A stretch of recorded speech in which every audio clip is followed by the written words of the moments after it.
Okay, good morning, everybody. Welcome to the Pasco County Jewish Development Council meeting for November 18, 2020. If we could please rise for the invocation and the pledge.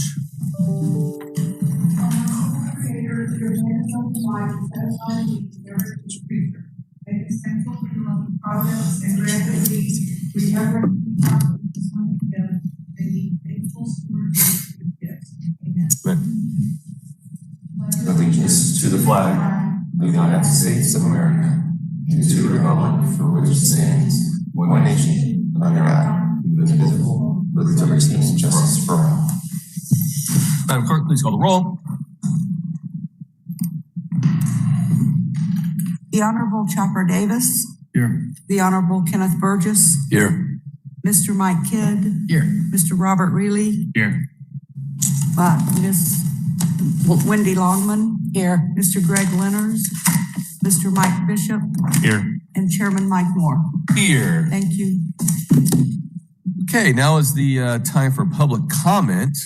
Anybody wishing to speak in front of this council that's signed up? I take it we have nobody on WebEx today for public comment, so we'll move on. I need a motion to approve the minutes from September 16th, please. Motion to approve.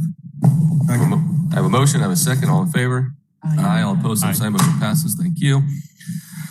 Okay, we're going to start off with presentations. I think our first one with Joseph St. Germain, the July to September visitor profile and economic impact study. Morning. How are you? I think you might be muted. Yep. So if you want to, Mr. St. Germain, if you would like to unmute, or you can unmute your computer. I think you're muted by no? You're saying no. Okay, we'll hold for a second until we can check this out. Asking Anthony to unmute and see if his works.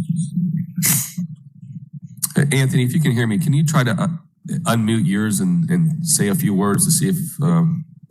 Good morning. Are you able to hear me? Okay. Well, we can't hear you. Okay, so... Okay, fantastic. It's not on our side then, Joseph. It's on your side. No, we still can't hear you, Joseph.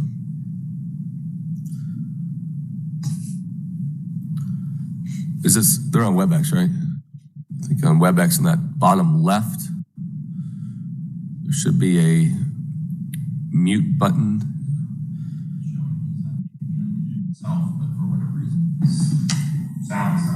Okay, so not talking anymore. Joseph, you're not, so it looks like you're unmuted, so I don't know if it's a connection issue. Oh, there we go. You can hear me this time? Yes, we got you. We're good. Good morning. Fantastic. And again, I apologize for that. And I believe that, but are you showing it on your end or do I need to share it on my end? No, he can share it on his end. You can share on your end? Okay, right now I can't, it doesn't allow me to share. Okay, we'll fix that. 1 second. Oh, here we go. All right. Awesome. All right, how about I start at the start? How's that? All right. Well, I will go ahead and get started. I have Glencora here, but it doesn't look like she'll be able to present. So I will walk through the quarterly report of July through September, and then kind of give you the highlights of the annual report of the fiscal year. The reports that the full reports are much longer, but for the sake of time in this board, I'll kind of touch on the highlights of both. And I will start with the highlights from July through September. Stop me if you have any questions, but I'm happy to answer some questions at the end as well. First of all, we like to start with the economic impact. Overall, through July through September, as you look at the key performance indicators comparing 2019 to 2020. On the right side, you'll see the percent change year over year. And as you can imagine, COVID has had a negative effect on occupancy and visitors and room nights and spending. However, it was better than really what we saw in April through June. So hopefully we can kind of keep an upward trajectory of getting back to normal. So overall indicators were down, but it wasn't down as significantly as it was previously.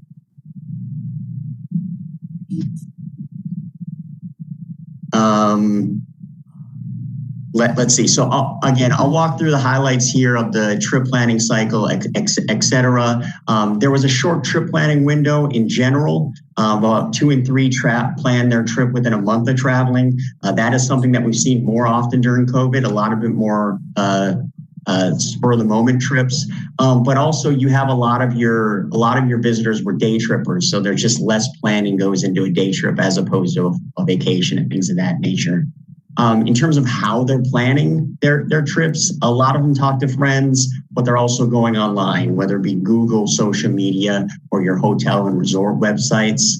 Why did they come? I've been in front of this board a handful of times. Visiting friends and family is always one of the big activities. But we also saw a lot of outdoor activities, relaxing and unwinding, that kind of thing. And relaxing and unwind is something that we've seen a lot during COVID as people are just trying to find a way to de-stress and relax a little bit during all of this. This has always been a primary drive market, but it's even more so during the COVID experience. So about 9 in 10 drove on their trip. You had about 1 in 8 noticing advertising. Again, one of the things about having, I mentioned you have a significant proportion of your visitors were day trippers. They're just less likely to significantly plan and notice advertising. For those who did notice advertising, they're largely seeing it on social media and online, digital, that sort of place. That's where you're kind of grabbing their attention on the whole. As we look at who visited, again, during COVID, things have been a little bit different, but as you can imagine, a lot of them are coming from Florida and the Southeast, just because the length of people's trips have been a little bit shorter during the pandemic. So you have significant percentages coming from Florida, as you can imagine. But as you can see, in July through September, you do have significant percentages of visitors coming from Georgia, New York, and other states in the Midwest and the Northeast. As I mentioned, as we look at markets, you have a significant percentage of day trippers, and a lot of them are coming from the Tampa area, just south of you folks. But you do have a significant percentages who came from Orlando, Atlanta, New York City, and Ocala. Travel party size was about 3.6, and when you're kind of thinking about families, you do have about 1 in 4 of your visitors were traveling with children under the age of 20 in their travel party. And then just to give you a sense of what your typical visitor looked like, they were about 46 or a little bit over $75,000 per year. And, it was a little bit more male with who we talked to, but it's a fairly even split of male and female. I did want to take a little extra time on this slide because you have a very high percentage who have visited more than 10 times. So you had a very loyal visitor. But we also had more than 1 in 4 of your visitors were visiting Pasco for the first time. And that would always be a significant percentage, but it's even more important as we've seen during since March and COVID, people are more likely to go to places that they've been before because they tend to feel a little bit safer. The fact that you had almost 30% coming for the first time, you've obviously done a good job of kind of promoting that you can come here and be safe, because it's just a harder time to attract first-time visitors, as we've seen as we've done a lot of our research here and throughout the state and the nation. When we focus on what does a trip feel like, your typical visitor is staying a little bit over 3 nights. Most are staying, we have almost half were day trippers of who we talk to, but you have a significant percentage staying in a hotel or staying with friends and family. As you may have recalled, like visiting friends and family were a big reason people visit, and a lot of them are staying with them. What are they doing? they're eating, as you can imagine, but they're also visiting their friends. They're out in nature and parks, and they're doing water sports. And we kind of saw a little bit of a jump in nature and parks and water sports, and that has just kind of been being able to be outside and be distant is something that a lot of visitors are looking for. And it looks like they've realized Pasco County is a great place to do those things. And then finally, how was the trip? Again, we're looking at the snapshot in July through September. But on a scale of 1 to 10, the average person rates about an 8.5, which is a solid number. Especially during COVID, we've seen that rating score just be lower than usual in most destinations, just because, they couldn't do everything that they would normally do on a vacation. And probably the most important stat here is most people, almost every person who comes plans on returning. That's, always a good thing and a good indicator as we move forward. And then finally, we always ask this open-ended question of what do you think of it? So you can kind of hear the words that people are using to describe Pasco County. It's a huge county with a range of things to do, both inside and outside. And that's a really important thing right now. And also it's a friendly area that continues to grow. And that's just a sentiment that we've heard kind of since we've been working with you folks about the friendliness of people who are there. They notice your growth. And, we've talked about this in general, but overall people are, your visitors are noticing it as well. I will pause here to see if there's any questions on July through September before I kind of give an overview of what it looked like for this last fiscal year. Do we have any questions? Questions? Nope. Go ahead. All right. The annual report is even longer, but I'll kind of give you the main numbers that everyone kind of wants to hear. So again, this report is for the fiscal year. We're going to look at your accumulation of numbers for October 2019 to September of 2020. And obviously almost smack dab in the middle of that, we had the pandemic hit. So you have your start of your year, which was, in our previous reality, and then the second half of your year are kind of our new reality. Despite all the challenges that your team and the TDC and everyone, all the staff there has faced, you still had an overall economic impact of tourism for this last 12 months of over $550 million. That's down a little bit over 15% from last year. But overall, given the pandemic, at least we expected, some downswing due to that. But still, $550 million is nothing to sniff at, and still a massive economic impact of what visitors to the area bring. That economic impact stems from over $390 million in direct spending. And when I say direct spending, we're asking the questions. We know this is what they spent in the area on accommodations, at restaurants, at attractions, going shopping, etc. Once again, that was down about 15% from last year. And I guess I'll stop being redundant, but you'll see things are down, and every reason that is down can be pointed directly at the COVID pandemic. In terms of the number of visitors, that wasn't down as much just because people have been taking a little bit shorter trips, but you have nearly 1 million visitors in this last year and over 1 million room nights, which is down 12% year over year. So again, some large numbers once you start to accumulate these things over time. As we shift a little bit to these big numbers, but it's kind of in the what does tourism do for you area? What does it do to the county? Or when people ask, hey, what do tourists, what do visitors to our area actually, how does it help me? Well, it supports nearly 6,800 jobs in the area, which is lower than last year, but that's still 6,800 jobs and almost $150 million in wages that get paid to residents of Pasco County. Every time you see a group of visitors, and now it's socially distanced visitors, but still, if you see about 141 of them, that means those people are generally supporting a job for some resident here in the county. tourism development tax, that was down kind of commensurate with all the other figures that we said, down about 14%, but it was still over 2.6 million. And here's where we really get to some of the most important numbers from, like, when you're telling the story of tourism to your average resident, you know, when they really ask, what does tourism do for me? Well, the taxes, you know, we already talked about how much they spend, but it also means they're paying taxes that gets used locally. And those taxes means basically every single household. So I'm talking to everyone in the room and everyone who lives in the county. Your household basically saved $260 in tax money that basically your visitors picked up that portion of your tax bill.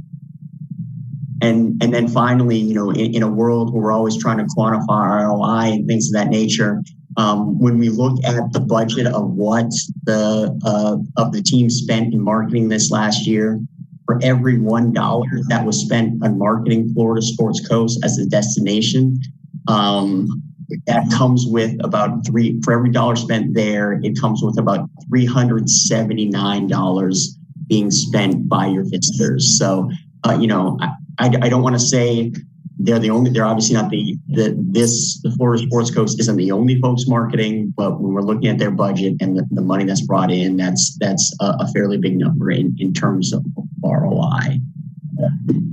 And it's tough to kind of take a few moments to kind of talk about a whole year in tourism. There's tons of stories that can go with that, but those big numbers kind of give you a sense of what the year was in review. So again, I want to stop and see if there's any questions on these figures that you saw for the fiscal year.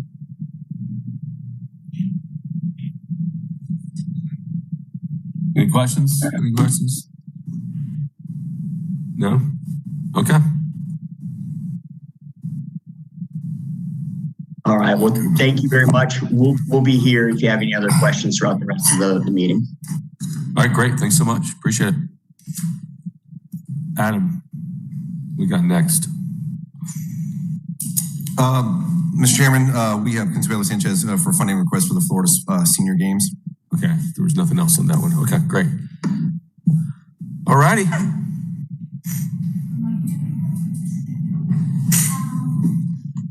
Senior Games, we announced a couple months ago that we were working with Florida Sports Foundation in order to bring some of the events that had to be canceled. The Senior Games were supposed to take place in Fort Lauderdale this December. However, due to COVID-19, the event had to be canceled. So we started working with them and we were able to land 6 different competitions: back toss, basketball 3-on-3, basketball shooting, volleyball, racquetball, and pickleball. So we're gonna be bringing over 600 athletes. And I'm very excited to announce that the pickleball competitions had to close registration because they actually reached the maximum capacity. That happened 2 weeks ago. We had to add 1 additional day because those competitions were going Monday through Thursday. Now it's gonna go through Friday. It's very exciting for the Zephyr Hills area. I mean, it's gonna be great.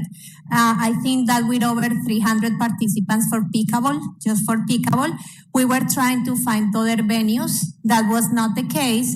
We had Whitegrass Ranch Sports Complex, but we couldn't do it there because they wanted to keep it all outdoors or all indoors. So with that said, the Sarah Vandenberg people were really nice and they allow us to use 2 additional tennis courts that we're gonna convert into pickleball courts in order to have about 12 pickleball courts in total. So based on the projections, we're gonna be producing over 700 room nights in Pasco County. Florida Sports Foundation usually requires destinations to cover all expenditures, including rental fees, and all kind of expenditures related to the event. However, they consider that we didn't budget for this event.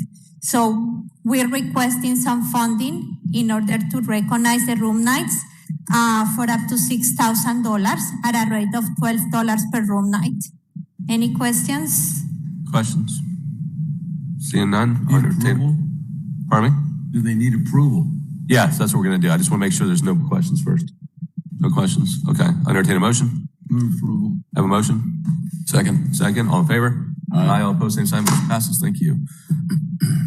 Moving forward, we have the request from Florida Premier for the Florida Premier Winter Cup. Florida Premier has been hosting for over 12 years the Spring Showcase, which is usually taking place in Newport Richey, Land O'Lakes, and Starkey District Ranch Park. However, this year, because of COVID-19, the event had to be canceled. They have been working with multiple teams across the state, and they noticed that there is a lot of interest in having a good championship this winter. So they have the initiative to start another championship, like a statewide championship, and they're gonna host the event this December. It's called Florida Premier Winter Cup. They went really conservative with the room night projections because we're having this COVID-19 spike. So they just requested about $3,000, which is consistent with the projections from the Event Impact Calculator report. It's projecting about 273 room nights, considering that just 20% of the attendees are gonna stay overnight. So we're proposing funding for this event in the amount of $3,000. Again, $12 per actual room night, producing Pasco hotels. We're working with the organization to make sure that we cover some of the hotels here in Pasco. Good. Questions? Entertain a motion? Motion to approve. Have a motion? Second. Have a second, all in favor? Aye. All opposed, same sign, motion passes. Thank you. Next, please. Yes, sir. So this January, the Sarah Vandenberg Tennis and Wellness Center is going to be hosting the inaugural Sarah Vandenberg Championships. They're working in partnership with Premier Tennis Consulting, who is one of the leaders in the tennis industry. They have handled multiple events nationwide, and they're consultants, and they're going to start putting together this event. Yesterday, we started actually working with COVID to see if maybe we can push it through the media. And this is going to be the first USTA professional event in the Tampa Bay region in 2021. The event is going to take place the week of January 25th through 31st, and they're expecting at least 75 professional players. According to the event impact calculator, we are projecting 580 room nights, and therefore we're proposing funding for up to $5,000 for room night performance in the amount of $12 per room night generated in Pasco County. Questions? Entertain a motion? Move for approval. Motion. Have a second, all in favor? Aye. All opposed, same sign, motion passes. Thank you.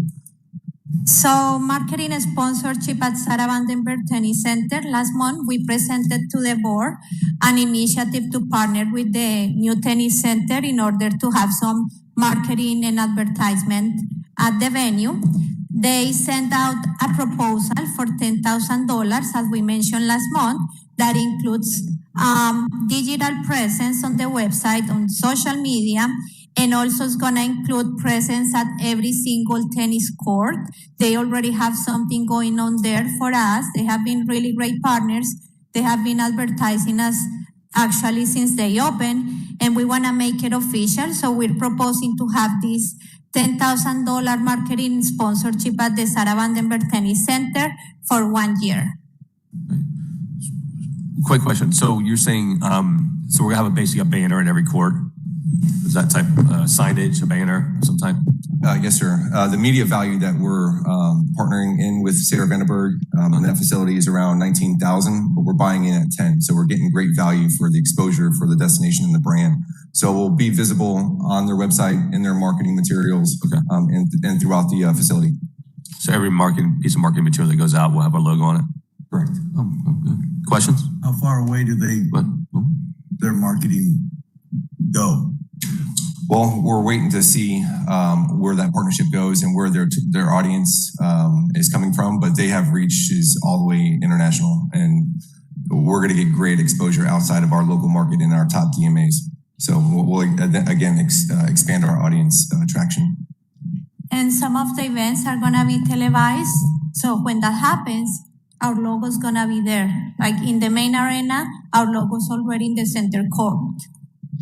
Cool. Other questions? Entertain a motion.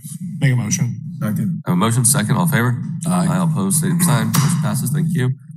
Website update funding request. Colby Gayson, Communications Manager.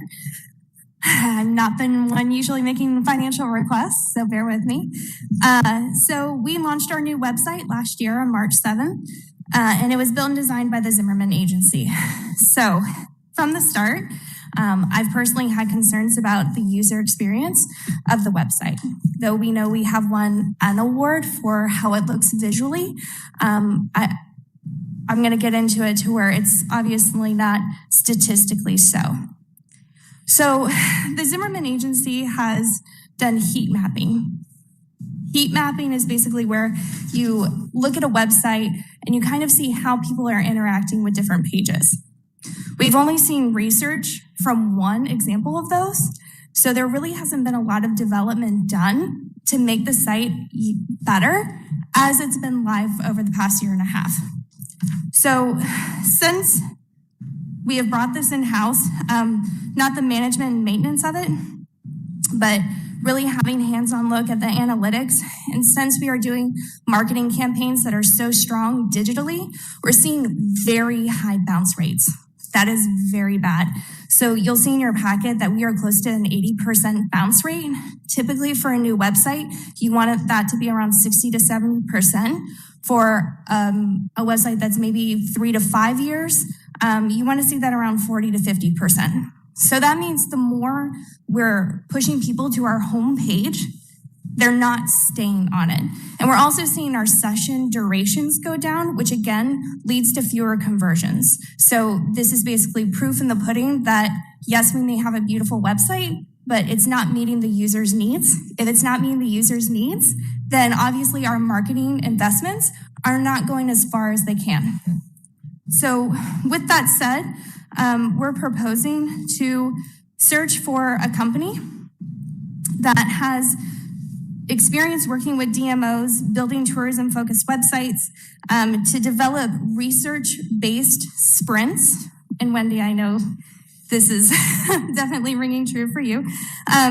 So doing sprints, instead of doing an overhaul of the website, because we don't want to do that, it is brand new, but basically using the research, seeing how people are interacting with it, and building off of that. You know, if people are bouncing fast off of this one section, they're only getting 2 scrolls into it. How can we advance that experience to keep them there longer?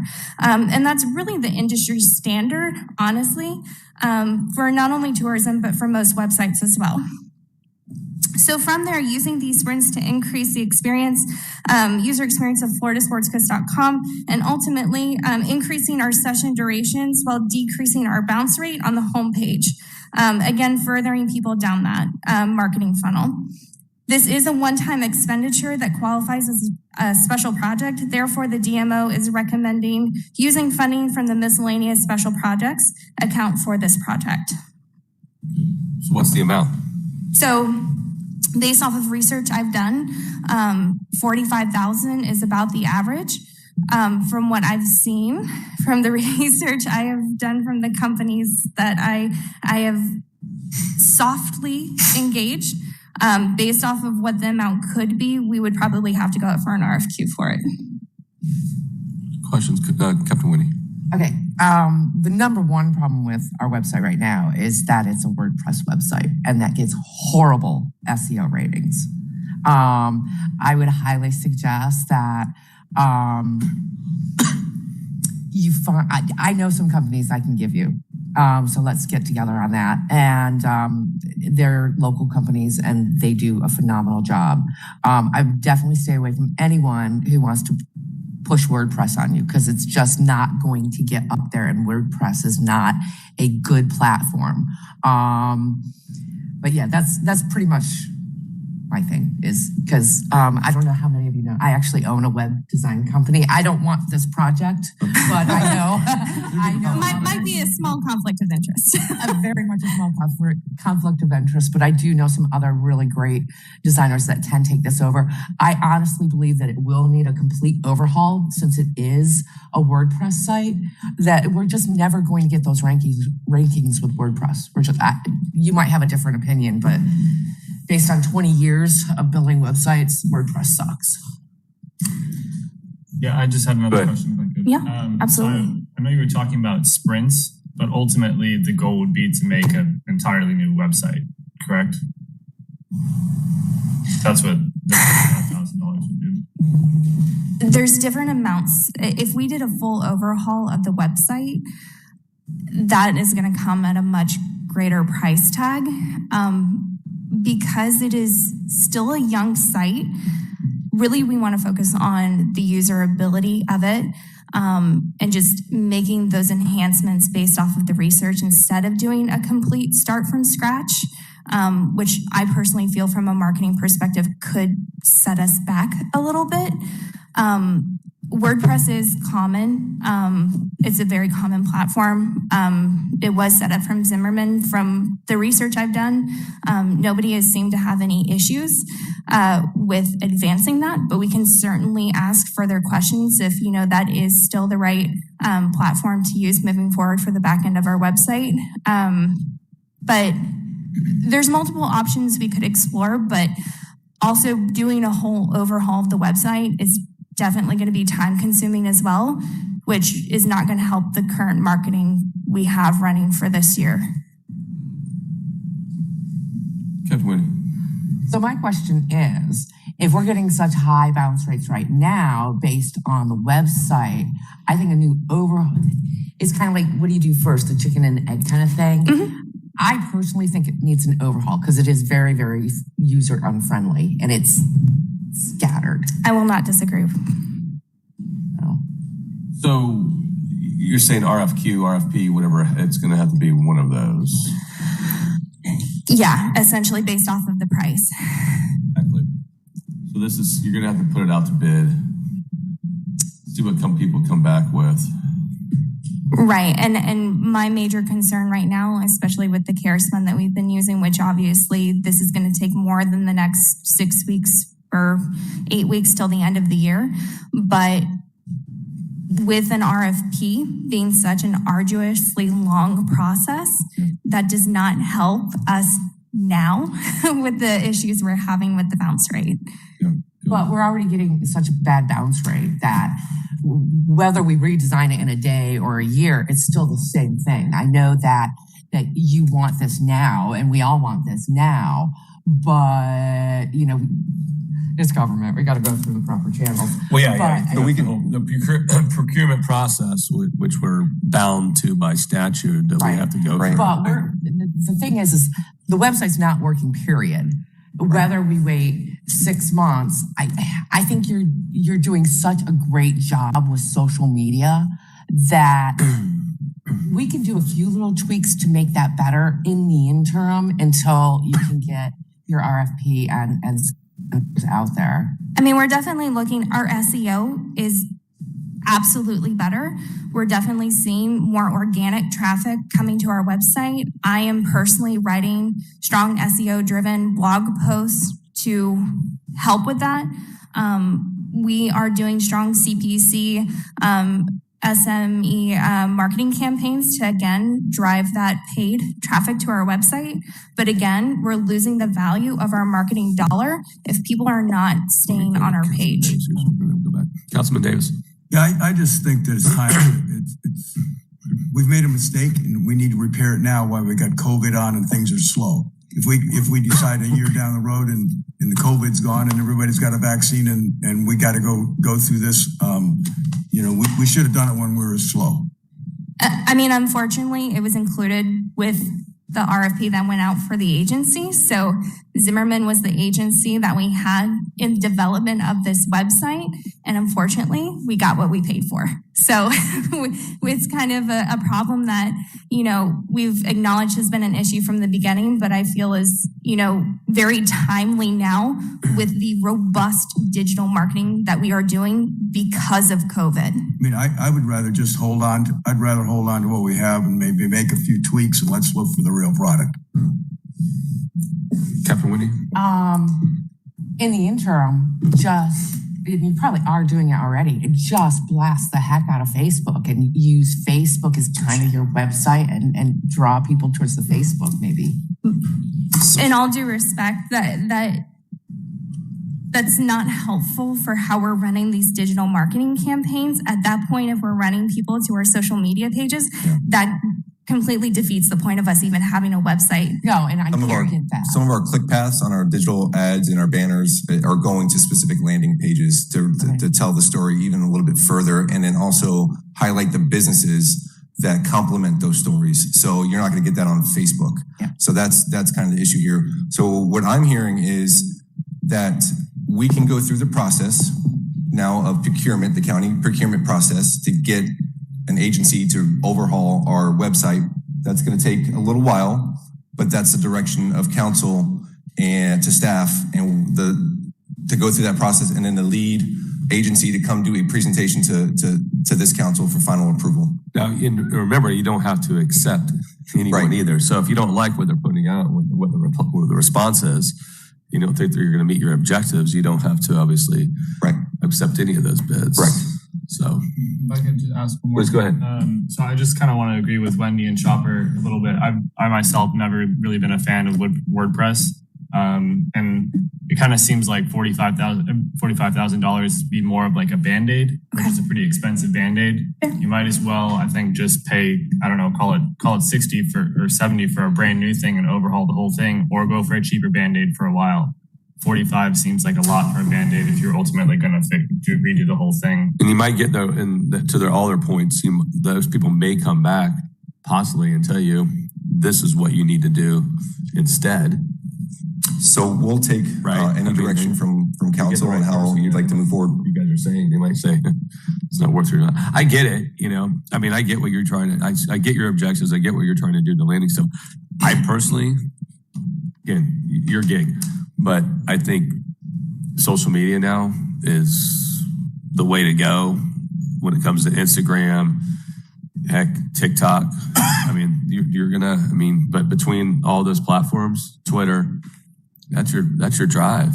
People hardly got. I mean, you got people that own businesses sitting right here, and I mean, I know hotels are a little different, but at the same time, even for lots of small businesses, I don't. Websites are. I don't know. It won't be long before that whole. Yeah, I think that's gonna continue to change quite a bit. If I could just add one thing, since you've been bringing up social media, since we've had Chris in place, Facebook is one of our top traffic drivers to our website. So obviously the paid campaigns and the organic that we are doing on our website is leading people there. But I will say we did get national press this week in Travel and Leisure Digital. Yeah. That has driven a lot of people to our website and not our social channels. Yeah. And again, that's an opportunity to capture market impressions. So yeah, no, I think we all agree you want to have everything, but Todd, this is your world too. No, what do you know? I don't mind you jumping in. I prefer going to a website because I get more information than Facebook things. Yeah. Where websites give you all the information. Right. So again, back to social media, you get snippets of information that will eventually lead you to a website. Yeah. So it's like our destination guide. Yeah. Right. We're leading people there to find out more about our destination, but the story lies within the website. This is now, so if I Google Florida Sports Coast, okay, I'm going to find your website, but I'm also going to find your Instagram page, I'm going to find your Facebook page, I'm going to find your Twitter account, I'm going to find your TikTok account, Parlor, I don't know, whatever else you're on. But you're going to, and that's your lead in, but you have multiple ways to get to your website. And sprints is just one way to kind of, start the revamp process. So I think what I say, I don't know if everybody's in agreement, put it out to RFQ, whatever you're going to do, and see what comes back and see what they say. And if you don't like what they say, don't move forward. I think you got a contact too with Wendy. Mm-hmm. Yeah. We'll need a motion on direction with the proper use of using the special project funding. No, I'm with you. I just wanted to make sure there's not any more discussion because. Commissioner, a quick question. Yeah, please go ahead. Obviously, I'm big about not recreating the wheel. Has any other DMOs that have been fresh made a mistake like this, or do you have any background on that? Because I want to say that this is what you live and breathe every single day, which I appreciate that. So I know, you know what you're saying. So, and I get where you're at. I want to fix this, so I appreciate that. But we can't be the first DMO that's ever, We're not. Absolutely, sir. So one emerging trend that we've at least seen, especially one of the top facilitators of creative and marketing and websites in our industry, is this new sprint method. So yes, it could potentially be seen as a Band-Aid, but what it is instead of just doing that one big overhaul that everybody is so used to doing as a marketer every 3 years, and it's a process to go through that.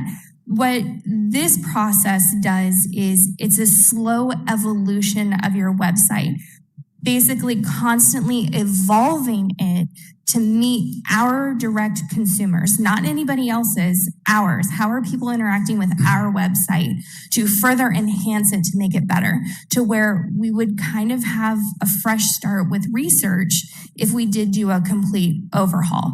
At least with the sprints, it allows us to develop it based off of the knowledge we have now and the people we're bringing to our website. And Colby, I know we've got a gut punch with COVID, but what's your fears about the overhaul thing? Because I can tell, taken away from all the momentum we had before COVID.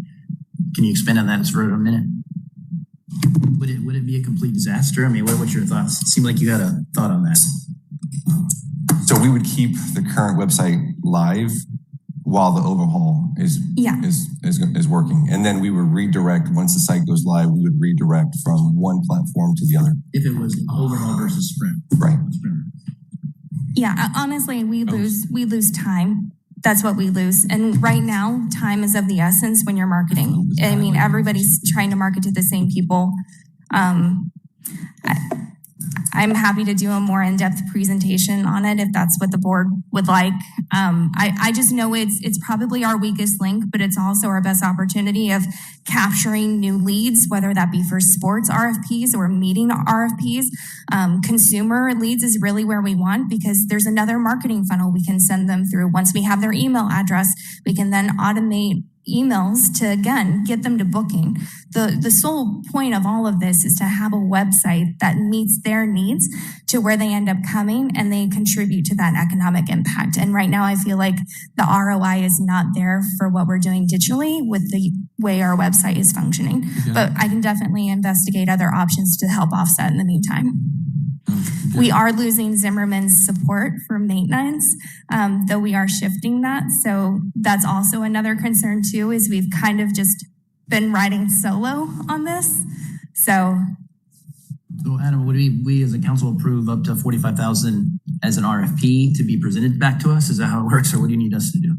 So we would work with our purchasing department to put a bid RFP together and put it out to BidNet. I mean, we can put it out to BidNet or whoever site they use for 15 days, 2 weeks, a week, a month.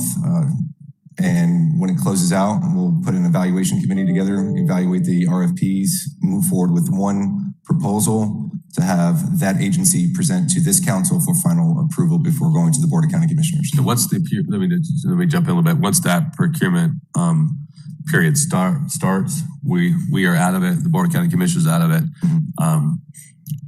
They can't contact, even whoever bids on it can't contact any of us, can't have conversations about it during the procurement process. Again, that's state statute, that's law.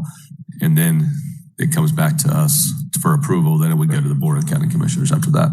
And if we are approved, if we are approved for a full overhaul, we would want to consider more than 45 because it will be more than that. Are we looking at, we're not meeting in December, so would that happen possibly by our January meeting? Could that possibly? So if the direction is to go out for procurement, yes, we would start that process now with our purchasing department and keep this council informed on next steps. It probably wouldn't be until February where that agency is presenting to this council. Really? Okay.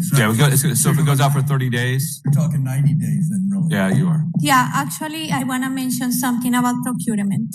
When it's less than $50,000, which it seems is not going to be the case, but if it's less than $50,000, we don't have to go through RFP, which is the request for proposal, something very formal. We can run just a request for quote, which is faster.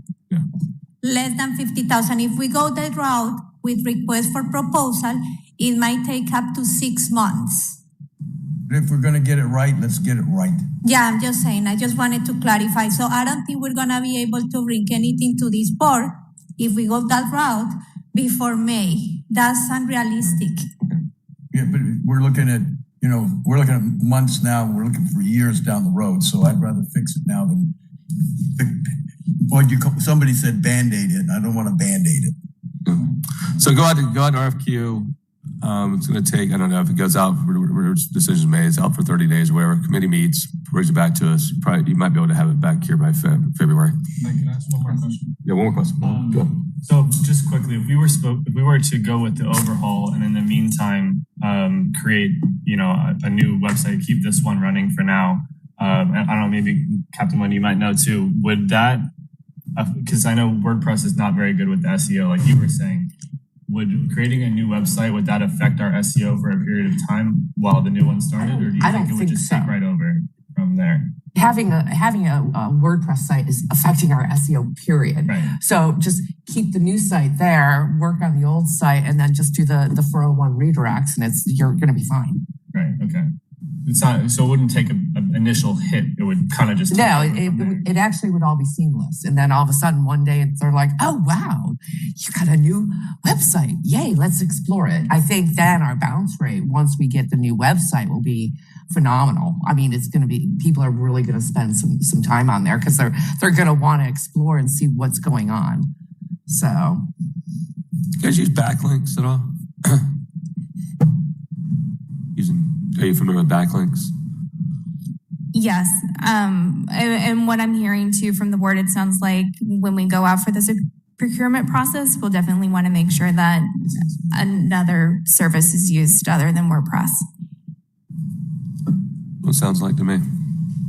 Okay. Any other discussion? Okay.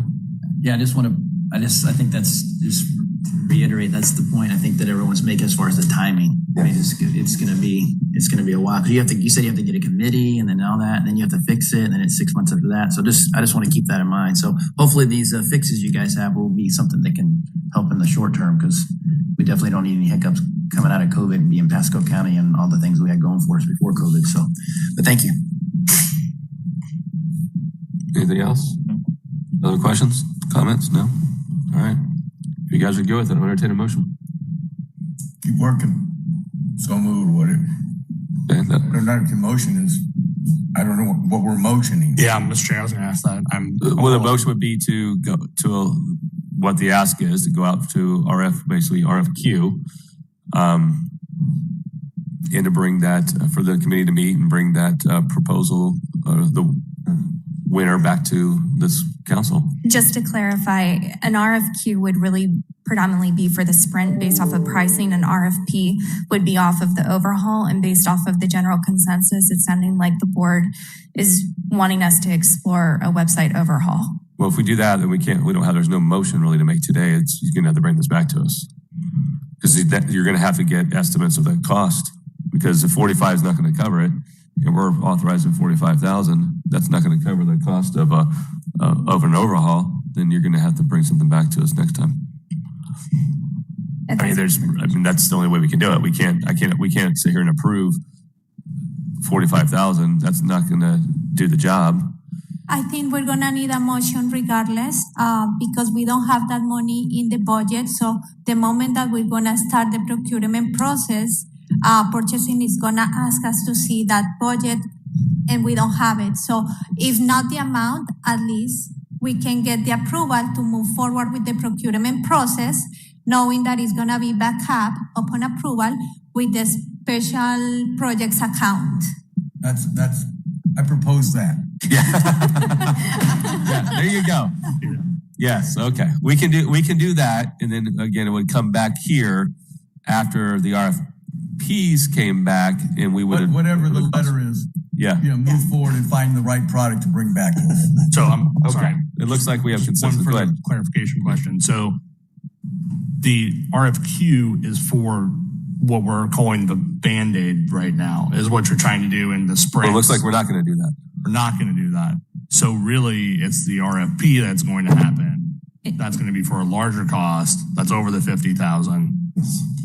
And just to say, the cost is definitely where the sprint was based off of as well. Mm-hmm. Being in COVID, having the drawback from the Super Bowl, knowing that those funds were available. We are kind of going to be an exploratory situation with our budget. So again, not having this not necessarily be the process that had been intended. We'll just have to make sure that we do have the budget in the special projects now for a full website overhaul, because it is a drastic increase in price. Yeah, I understand where you're coming from with the modifications. I totally appreciate that. And then it was the board talking about an overhaul. But my question is, why are we doing a motion on the sprints versus waiting on doing something for the overhaul? We're not going to do one on the sprint then. Okay. This motion would be to go out to RFP for the total overhaul, as was suggested by. And to use the, according to our policies, our reserves policies, we have to ask and request funds to be used out of our special projects account in order to access those funds. Got it. All right. I'm good. So we'll go out to RFP. They'll bring it back, give us the amount, and then we will basically do what we were going to do today, right? For their 45,000. Okay, and then potentially additional if it's going to be more. See what it is and see if this board is. We'll see how good a salesman you guys are. Yeah.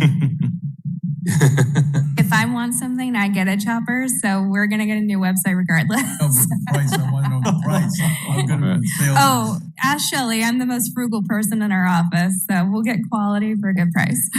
There you go. That'll be a part of the evaluation is pricing. So anyhow, that's my proposal. Okay, so the motion is to go out to RFP for I'm just going to say a new website. Okay. Got it. All right, RFP. Entertain. Okay, need a motion. And also use the funding, special projects funding. I need that in the motion as well. Yeah. Okay. That's what I'm proposing. I'll second. Okay. Motion by Councilman Davis. All right, a second. All in favor? Aye. All opposed? Say no. Motion passes. Okay. All righty. Well, Mr. Chairman, we're not going to stop there on D26, the Express Conference funding request.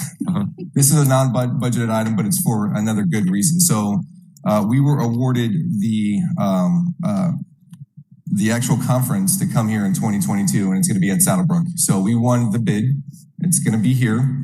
One of the duties as the upcoming destination, they have to be the host of the closing reception at the event or the conference on the prior year. So Consuelo is attending this sports conference in January.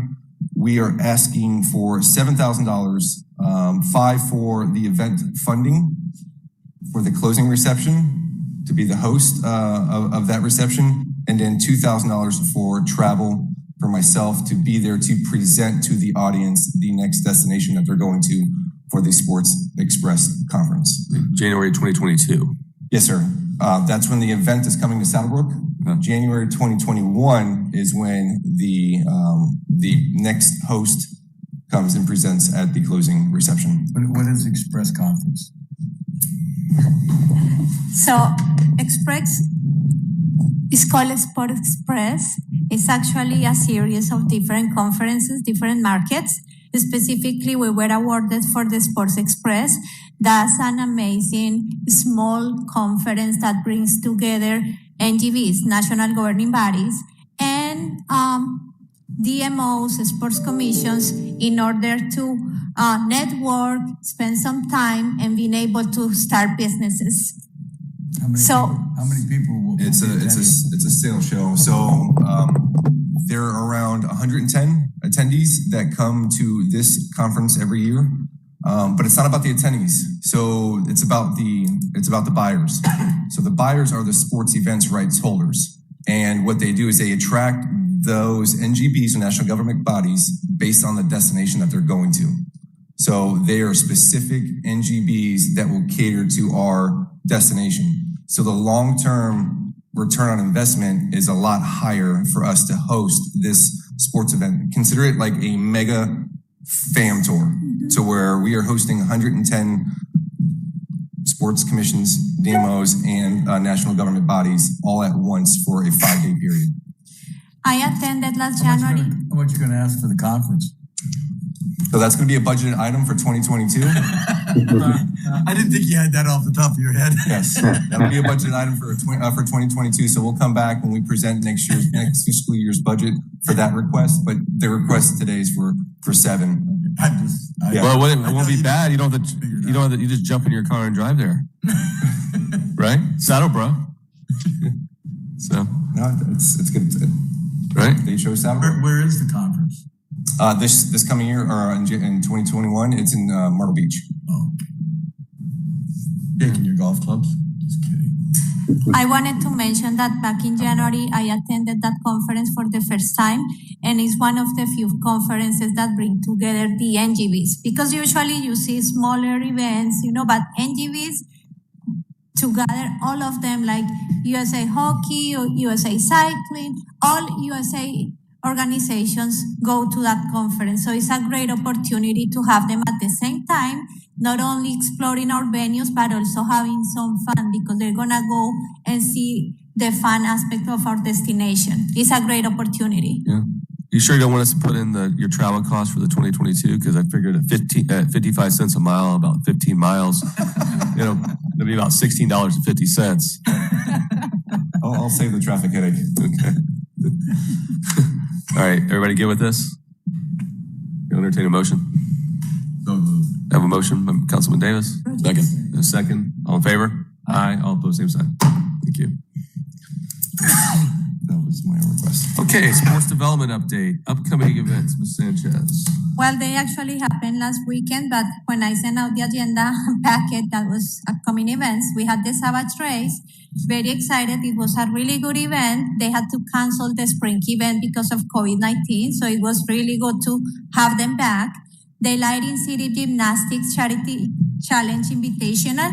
It was supposed to be a 2-day event. However, due to the spike, they had a lot of cancellations, last-minute cancellations. So they had to move from a 2-day event to a 1-day event.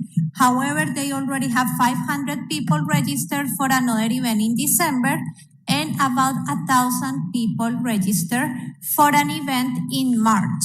So those are good news. Site visits update. I guess I can announce this. Well, it's not an announcement, but it was supposed to be confidential, but it's all over the news. We hosted the Raptors from Toronto last week.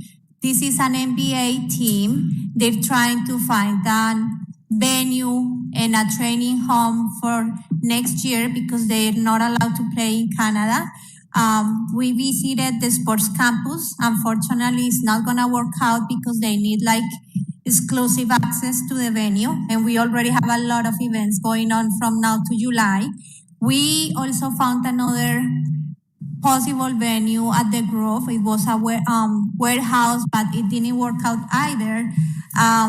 We visited the ice rink. It's not going to work out. But we're still in conversations. They are visiting different cities. They went already to Nashville, Phoenix, and Tampa's #1. So if they are to move to this Tampa Bay region, they're going to play at the Amelia Arena, but they still need the training home. So we're still working with them, trying to find a venue. They need a 50,000 square feet indoor venue that they can use exclusively for them. We consider Saddlebrook too, but unfortunately the height of the ceiling, it didn't work out. So we're still trying to get them here. We have a good relationship with them now. So we're just crossing fingers that something can be worked out. The sports campus is not off the table for the clinic, for the clinics that they're gonna be hosting this December. They're having conversations with Rap Sports, and we'll update the board in January if that can actually be landed. We also hosted another professional sports club last week. It was a Colombian one that came out of the business trip to Colombia last year. Is one of the professional soccer clubs. They came to the area. They visited different locations in Florida. They actually want to start a soccer school, an academy in Florida, because there are a lot of Colombians all over Florida, and Colombia has like quality soccer. So they want to start that, and they also want to start different events at the location where they're going to be opening that school. So they're going to be sending a proposal that we can start working on to see if maybe we can find a venue for them.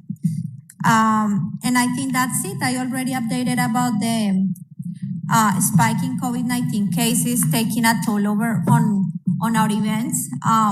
We had to cancel a Blue Star event that was scheduled for this November. I'm meeting with Blue Star on Friday to talk about upcoming events.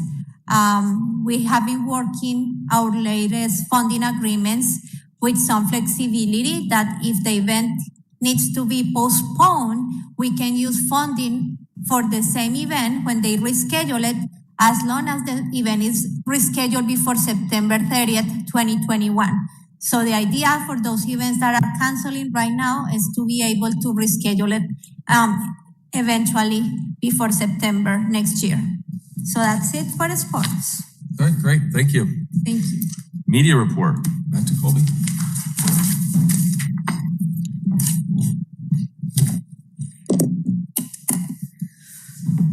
Colby Gason, again, Communications Manager. So CARES Act funding update, we were able to secure 2 more buys. One was with Identity Tampa Bay, which we actually shot the first of 4 videos yesterday in Dade City. What we're doing with them is, again, working on building our native content that will also have social media opportunity, as we're seeing so much success with that. We are going to be featuring different experiences people can have outside in Florida Sports Coast amidst COVID-19.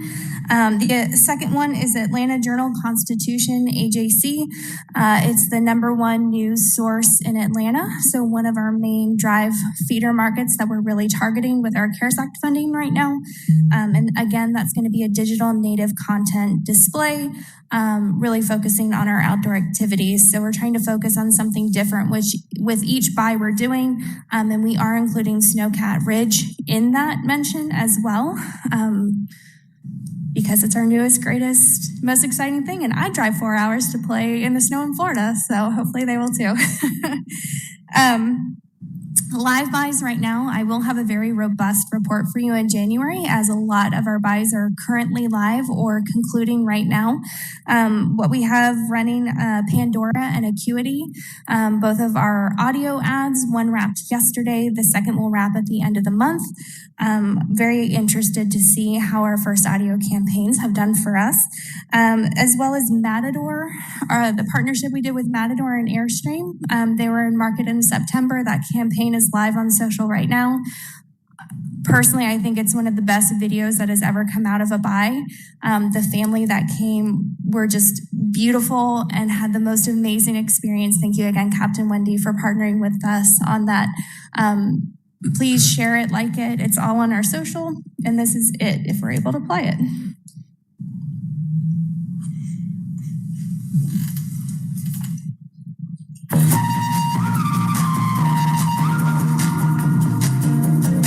Hey, Hey, how's it going? My name's Keena Pickett. My family and I are traveling across the country in our Airstream, and today we're in Pasco County, Florida.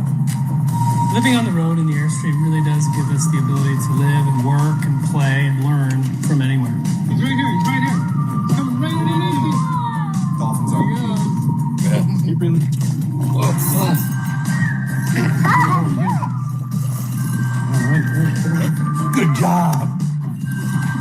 On the land, you've got the armadillos that you guys saw. We have fox population.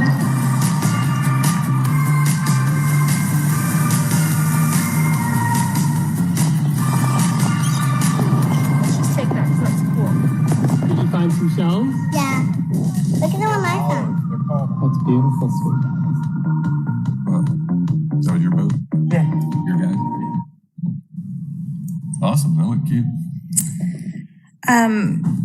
So very excited for all of the numbers I'll have for you in our January meeting as these campaigns wrap up. For a PR update, we had an event on November 5th at Widow Fletcher's to officially launch our beer. We actually had a couple drive all the way to Widow Fletcher's from Landed Lakes because they saw coverage on it in the Laker Lutz News. So that was really impressive. And I can officially share with you that we have sold out of the beer. Ordinance 1 has gone through 2 cases. We're working on getting the final impressions from all of the vendors who did pick it up. But all in all, I would say it's definitely been a success. I watched several people drink it at Escape without knowing I was there on Sunday. What's the final business count of people that are working with JJ? And is it like 14 or 15 businesses in Pasco? Not quite that many. I'm happy to tell you which businesses did pick it up. It was Widow Fletcher's, Ordinance 1, Skinny's, Stadium, Top Shelf. I know SIP had requested a case, and I believe both Hiltons picked it up as well. And then they were trying to get it in Starkey Market as well. So for 46 cases, this again was a small run to test the market. I would say we tested it. And we're working on getting another meeting for the second production of the beer. So. Awesome. I have to vouch for it. I was at Widow Fletcher's. None of the rest of you were, but I was there. All the way to Maple Lakes. Yeah, that's right. It was nice. It actually was the Escapes. A lot of their family and friends were there. Basically what was there. Cool. Awesome. And the owner of Widow Fletcher's. So that was nice. Anything else? No. All right, great. Thank you. Sales update. Good morning. Thank you very much. Anthony Stinsman, Sales Manager, Florida Sports Coast. Can you guys hear me well? Yep, he's turning it up, so I think we're good now. All right, perfect. Yeah, so things have been trending in the right direction despite the less than favorable report that we gave you last time, you know, the impacts of COVID. And at this point, we're back to traveling, so it's seeming a little more normal. Adam, myself, we're joined by the Director of Sales from the Hilton Garden Inn, Lisa Moore, and attended our first large-scale event focus on meeting planners and meeting folks in the SMRF or social, military, educational, religious, fraternal organizations, as well as corporate meeting planners. It was a 3-day event that was held in Orlando and a long time coming. It had been canceled, originally scheduled to be in New Orleans, then moved to Las Vegas, then at the last minute moved to Orlando. So excited to attend that. And it was all in all a huge success. During that time, Adam and myself had the opportunity of meeting with over 65 meeting planners. And so if you guys are familiar with the Connect trade shows are basically like a reverse trade show. So folks have booths where they're seated. You run from booth to booth, and it's kind of like a speed dating equivalent. So you have 8 minutes to pitch them on your destination and why to select you. And really most of the work obviously continues based on the follow-up that occurs thereafter. But pleased to report that I came back with 4 RFPs in hand. 2 of which are extremely favorable. They're actually planning a site visit here either in January or February.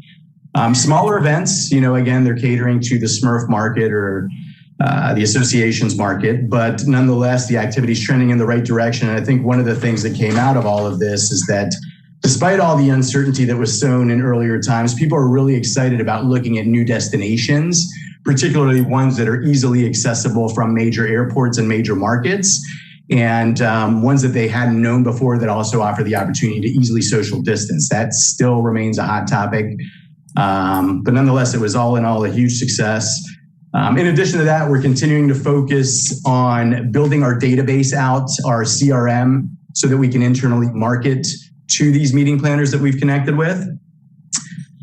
Pleased to report that at this point, starting from zero when we initiated this test, we're up to about 850 leads that we're marketing to on a monthly basis. So headed in the right direction there as well. And then there are, as I mentioned, 4 hot RFPs that came from the conference, 2 site visits, and an additional 7 RFPs that are close to coming to some sort of decision or fruition. Most of them seem to be for 2022 and 23. Although, as Adam mentioned earlier, Express Conferences awarded us the Sports Express Conference. They are planning on putting together a first inaugural version of an associations conference. And so we're in conversations with them about potentially hosting that conference as well in fall of 21. So very excited about the trends, less gloom and doom than in the past, and look forward to sharing some more positive updates in the following meetings. Greg, any questions? No? Okay. Thank you. Yep.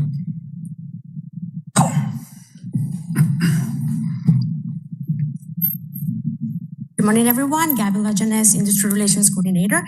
Florida Sports Coast attended the Small Business Growing Global event that was hosted by Pasco TDC back in October. This event brought together an incredible panel of local business owners and diplomats from Mexico, Germany, and Brazil. Among the topics discussed during the meeting were the resources for small business to expand operations in international markets, benefits of sports, of export marketing plans, financial resources, and loans available for trade opportunities. Also, we had Carol Dover, President and CEO of FRLA, Florida Restaurant and Lodging Association, for a special meeting to discuss how Florida's Constitutional Amendment 2 could impact businesses in the state of Florida. It was more of an educational session for all the local businesses. Additionally, the Hampton in Odessa Trinity got the accreditation of the GBAC STAR facility accreditation, which is reserved for those facilities that demonstrate the superior ability to prepare for and respond and recover from bio-risk in infectious disease situations such as COVID-19. And lastly, but not least, we want to welcome aboard Lucky Woody Cycle Boats, which is the first paddle wheel boat powered by stationary bikes. It's cruising down the Cuddy River from Scenes Park in downtown Newport Richey. It's available to book for private and public cycle tour boards. And they also came to the beer lounge last week at Widow's Pleasure. So we're very pleased to have them in our destination. Any questions? First team building session with this board is going to be on those paddle boats. Right on. Top of your lead bike. Okay. Any questions? All right, moving on. Thank you. Thanks, Gabby. Thank you. Go slow if I'm leading. We'll follow your pace. Destination report. I-1 destination report for STAR for the month of September. We're starting to see some really good numbers come in for the months of September, down only 2.5%. If we're down a negative, if anything's positive of being negative, it's actually being down only 2.5% in occupancy, which is great, and it's a tribute to the sports events that Consuelo has been leading with in our recovery. ADR is still down almost 9%, RevPAR a little over 11% for the destination.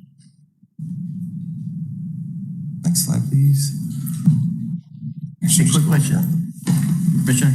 Yeah, go ahead, please. Adam, any idea why Citrus, do they host a big thing there? So they have the only thing I can attribute it to is that their scallop season is all the way through September 23rd every year. So they have an extended 2.5-month scallop season where we have 10 days. They increased their ADR year over year. Wow. I can attribute to that, or they must have had an event that wasn't on the books in the previous years. That's amazing. Right. Year-to-year date comparison for our fiscal year, ending in September, we were down almost 21% in occupancy. RevPAR was a little over 9%. And I'm sorry, RevPAR was over 28% and ADR was still down for the destination for fiscal year 20 and in fiscal year 20 for Florida Sports Coast. Any question on year-end numbers from lodging? Questions? No? So in sports, it's not how you start a season, it's how you finish it that really makes or breaks a player. I think that's applicable to us. It's not how we started. We started very strong. Obviously, COVID hit. Everything went really downhill, but we finished strong and we actually increased our TDT almost 2% for the month of September. So we finished on a positive note in collections for fiscal year 20. But we were still down a little over 13%, which equates to negative $400,000, or almost $401,000 in loss of TDT revenue due to COVID-19. Next slide, please. I bet you those numbers are a lot higher in some other markets, as in negative loss. I would say so. Right. A lot higher. Yes, please. Next slide. Here's the TDT annual recap over the last fiscal year for our collections. I'd like to include this as an information slide. Next slide, please. Next up is I2, is the Q4 Treasurer's Report. I'm happy to say in a down year of collections, we stopped spending. We halted a lot of our marketing efforts. You can see our budget expenditures that we budgeted for fiscal year 20 and our actual expenditures. So professional services, we actually spent 95% of that budget. Went a little bit over on admin. These guys are expensive. I'm just kidding. At the beginning of the year, they didn't fully put the amount of funds for a couple of our employees, so we had to make adjustments throughout the year. Marketing and promotions, again, 82% was spent, and obviously 97% was spent in operations. So our execution rate on average for the budget execution for fiscal year 20 was 95% on average, which I think is still pretty good in a COVID year. Any questions on the Treasurer's Report? Yeah, go ahead. And I apologize. Yes, on the star, I was thinking about the 3 new properties. Are we able now to add in Spring Hill and now the Hampton, because they're 2 years old, and their increases will actually help our county? Yes, I'm actually going to go back to, because I was thinking about that before this meeting, and I'm going to go back to Star and see if we could just have an overall report instead of comparing the 3 new properties and just having a one snapshot glance at our destination. Maybe like January 1 started. Correct. Right? Yeah, perfect. Thank so you. So we'll just include all, and when the new properties, there are 3 new properties that are supposed to open in 2021 additional. So when those properties open up and we have new inventory online, then I'll do the comparison again to new versus current. Sorry to go back. Thank you. Oh, thank you. Yeah. So you want me to keep going, sir? Yeah, please. So old business, the Zimmerman Agency agreement updates. Wanted to provide an update to this council that we are moving forward with canceling and terminating the contract with Zimmerman Agency. You've heard today about the website maintenance issues. PR has been lacking a little bit in responsiveness and deliverables. So we're just going to cut the ties now and bring back again another RFP to finish out our year. I'm sorry. We're going to bring back another proposal, not an RFP, a proposal to finish out a year with an agency that's going to take us all the way to the completion of fiscal year 2021 for us. I think it's a good move. And that's going before the BCC. No, it's not. No, it's an RFQ. No, the termination. Oh, the termination December 8th. Yeah, so next BCC meeting in December, that will go before the Board of County Commissioners. You just throw it on probably a consent item. I would assume. Yes, sir. Yeah. Huh? All right, I don't want to forget the second page this time like I did last week or last month. Sports ETA Award. Sir, you did a great job yesterday at the BCC. Do you want to present that, or do you want? No, please. I want to steal your thunder. Please go ahead. Consuelo, this is a Consuelo Award. She's been working so hard. This is one of her organizations. This is where her accreditation is with. So I'm going to pass that over to Consuelo and let her take. I mean, she's very proud of this award. This is a national award. So Consuelo. So Sports CTA is a Sports Events and Tourism Association. It's the former National Association of Sports Commissions, basically our national governing body for all sports commissions nationwide. Now we have actually international organizations. We submitted the application for the marketing campaign of the year early this year for 2019, and it was really excited getting that award. I mean, it is a teamwork, marketing efforts, our website, all the advertisements, having a presence at every single sports conference help. So the relationships, the networking, we have a name. Now they know who we are, which is great because before they had no clue. So that's basically all of this is the combination of this award. It was amazing because we were competing with destinations with over 500,000 population. So it's a really nice recognition and we are really, really proud of it. The physical award is going to be presented at the next symposium in April. That's going to be in Birmingham, Alabama. Yes. So whenever we come with that, we're going to present it to you. But thank you for your support. That wouldn't be possible without your support. Thank you so much. Congratulations. Great honor. Yes.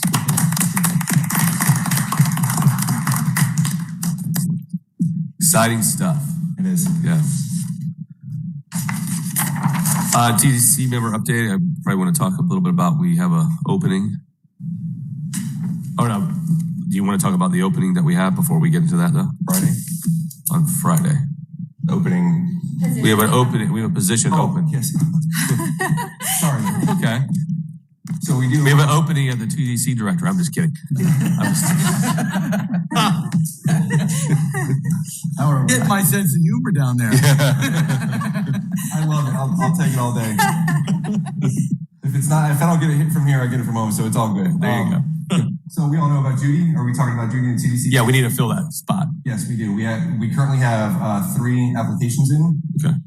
We are trying to fill this again, board balance. Judy she was a hotelier that came from the west side of the county. Right. We're trying to fill it again from a hotelier that's on the west side of the county. Right. So we do have 3 applications in right now. The application period timeline ends on November 30th. And as soon as we get those applications in, we will review that with our county administrator and then also review it with Chairman Moore to present at the Board of County Commissioners for an appointment. Has anybody reached out, just out of curiosity, to whoever's going to be taking over the hacienda? We don't have any opening dates, so I think. Oh, okay. So it's too early for that. Yeah, right. Okay, gotcha. Never mind. Well, they're running into more problems. The more hard work they do, the more problems they run. Okay, gotcha. So, gotcha. Okay, great. We're hoping by next summer. Okay. Great, thanks. All right, we can go. I mean, anybody have any updates? We can start at the end. Thank you. Good? Anything going on in Saddlebrook? We just had kind of a cool thing during the hurricane. We had like about 400 power workers come stay at the hotel. We hosted them. We had all their. I saw them. They were staged over at the shopping center over there, weren't they? Over by the outlet, Bell's Outlet, or I'm not sure where. I think I saw them staged over there. But we had dozens of their power trucks on our property. I mean, as far as the eye could see, and all the parking lots, and we were able to host them all there, and they could go out from there to any places they needed to go to from the hurricane. So that was kind of nice. It was kind of the big first group meeting we've had in a while.